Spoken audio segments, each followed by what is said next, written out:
জাঁকজমকপূর্ণ আয়োজনের মধ্য দিয়ে উদ্বোধন করা হলো দেশের সর্ববৃহৎ বেনাপোল স্থলবন্দরের কার্গো ভেহিক্যাল টার্মিনাল।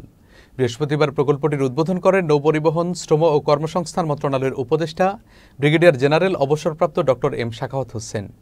বন্দরের কার্যক্রম পরিদর্শন শেষে বন্দর অডিটোরিয়ামে কর্মকর্তা কর্মচারী এবং বন্দর ব্যবহারকারীদের সাথে মতবিনিময় করেছেন উপদেষ্টা। 2022 সালের ফেব্রুয়ারি মাসে প্রকল্পটির কাজ শুরু হয়।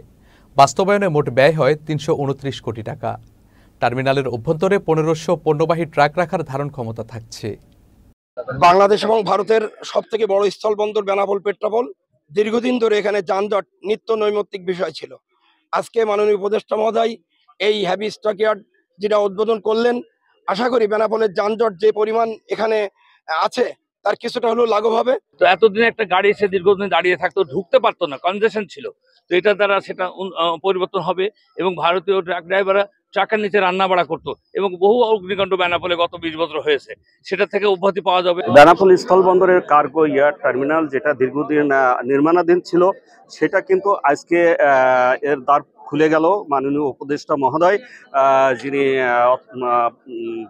নৌবন্দরের দায়িত্বে আছেন, শাখাওয়াত সাহেব, উনি আজকে কিন্তু এটা উদ্বোধন করে আমাদের বেনাপোল ব্যবসায়ীদের জন্য একটা নতুন দিগন্ত উন্মোচন করে দিল। 1500 গাড়ি একসাথে দাঁড়াবে এবং শেষ করে এখান থেকে বেরোয় যাবে। ঢোকার সময় স্কেলে মাপ হবে, বেরোবার সময় স্কেলে মাপ হবে। কাজে এখানে ফাঁকি দেওয়া একটু ডিফিকাল্ট হবে বেনাপোলে।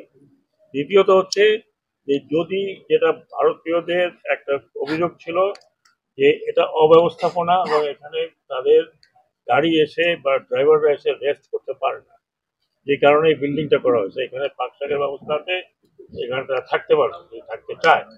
বেশিরভাগ তারা থাকে না, তাদের গাড়িতেই থাকে।